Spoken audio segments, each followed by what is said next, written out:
வணக்கம் தோழமைகளே. நான் ரத்திகா பவழமல்லி. வகுப்பறை கதைகள் அப்படின்னு சொல்லி குழந்தைகளை பற்றி பேசிக்கொண்டு வருகிறேன். சமீபத்தில் நான் ஸ்னோ வேர்ல்டு போயிருந்தேன். அங்கே நிறைய குழந்தைகள் விடுமுறை கொண்டாட்டத்துக்காக பெற்றோர்களோட வந்திருந்தாங்க. உள்ள பார்த்தீங்கன்னா நிறைய குழந்தைகள் இருந்தாங்க. அந்த ஸ்னோ வேர்ல்டுக்குள்ளற வெப்பநிலை பார்த்தீங்கன்னாக்கா -டிகிரியில் இருக்குங்க. குழந்தைங்க போன ஒரு 5 நிமிஷத்துல 10 நிமிஷத்துக்கு மேல அவங்களால உள்ள இருக்க முடியல. ஆனா பெற்றோர்கள் என்ன நினைக்கிறாங்கன்னா, இவ்வளோ நம்ம பணம் போட்டு உள்ள 5 நிமிஷத்துக்குள்ளார நம்ம குழந்தை வெளியே போகணும்னு நினைக்குதே அப்படின்னு நினைக்கிறாங்க. அதனால என்ன பண்றாங்கன்னா, அந்த குழந்தைங்களை இன்னும் கொஞ்ச நேரம் விளையாட விடணும்னு நினைக்கிறாங்க.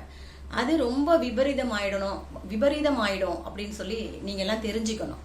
ஒரு குழந்தை மூச்சு திணற ஆரம்பிக்கும் பொழுதே நீங்க தயவு செஞ்சு அந்த குழந்தைய அந்த ஸ்னோ வேர்ல்டுக்குள்ள இருந்து, அந்த தட்ப வெப்பநிலைக்குள்ள இருந்து வெளியே கொண்டு வந்துருங்க. அது ரொம்ப நல்லது. அப்படியே வெளியே கூட பல நிமிடங்கள் என்ன பண்றாங்கன்னா, ஒரு மாதிரி மயக்க நிலைக்கு போயிடுறாங்க குழந்தைங்க. நான் அதை பார்த்தேன். நான் என்னாலேயே கூட என்னன்னாக்கா அங்க ஒரு 15 நிமிடத்துக்கு மேல இருக்க முடியல. நாம் பெரியவர்களாலேயே ஒரு 15 நிமிடத்துக்கு மேல இருக்க முடியலன்னு சொன்னா சின்ன குழந்தைங்க என்ன பண்ணும்? அதனால தயவு செய்து பெற்றோர்கள் அங்க கூட்டிட்டு போறதா இருந்தாக்கா குழந்தைகளுடைய அந்த உடல் வெப்பநிலையை பார்த்துக்கோங்க. மூச்சு திணற மாதிரி இருந்தா பணம் நமக்கு பெருசு கிடையாதுங்க, உயிர் தான் பெருசு. இவ்வளவு பணம் போட்டு வந்துட்டோமே அப்படின்னு சொல்லி நீங்க ரொம்ப நேரம் குழந்தைங்களை உள்ள விளையாட விடாதீங்க. ஒவ்வொரு குழந்தையோட உடல் தட்ப வெப்பநிலையும் வேற மாதிரி இருக்கும். அப்ப அதுக்கு தகுந்த மாதிரி உங்க குழந்தைகளால எவ்வளவு தாங்க முடியுமோ அவ்வளோ நேரம் மட்டும் உள்ள வச்சுட்டு உடனடியா நீங்க வெளியே கொண்டு வந்துடணும் குழந்தைங்களை.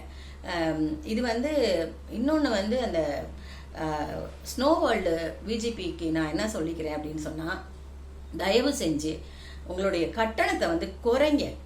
எல்லாத்துலயும் 700 ரூபாய், 1000 ரூபாய், 500 ரூபான்னு போட்டிருக்கீங்க. சாதாரண மக்கள் எப்படி அங்க வருவாங்க? நீங்க அங்க மரைன் வேர்ல்டுன்னு சொல்லிட்டு அந்த மீன் பண்ணை கண்காட்சி வச்சிருக்கீங்க, அப்புறம் ஸ்னோ வேர்ல்டு வச்சிருக்கீங்க. அங்க நீங்க நல்ல வசதியானவங்க.